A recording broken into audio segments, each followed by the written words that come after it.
கடாயை நல்லா காய வச்சுக்கலாம். நம்மளுக்கு தேவையான அளவுக்கு பட்டை எடுத்துக்கலாம், ஏலக்காய் எடுத்துக்கலாம், கிராம்பு எடுத்துக்கலாம்.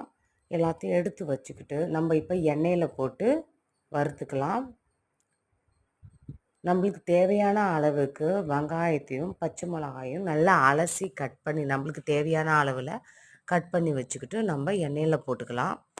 எண்ணெயில் போட்டுட்டு நல்லா வதக்கி அடுத்து இஞ்சி பேஸ்ட்டு, இஞ்சி பூண்டையும் நல்லா அரைச்சோ நசுக்கியோ நம்ம வச்சு சேர்த்துக்கலாம். அடுத்து நம்ம தக்காளியும் சேர்த்துப்போம், காரப்பொடி சேர்த்துப்போம், மல்லித்தூளை சேர்த்துப்போம். அதை நம்ம பரட்டி எடுத்துக்கலாம். கறியை நம்ம நல்லா வாஷ் பண்ணி வச்சு நம்ம கறியும் உருளைக்கிழங்கும் சேர்த்து நல்லா வதக்கிக்கலாம்.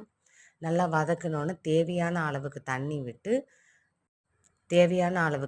விட்டு நம்ம கொதிக்க வச்சுக்கலாம். நல்லா கொதித்து வந்த பிறகு நம்மளோட கறி குழம்பு எடுத்து வச்சுக்கலாம். உப்பு ரைட்டாக இருக்கான்னு பார்த்துட்டு இறக்கி வச்சிடலாம் நம்ம.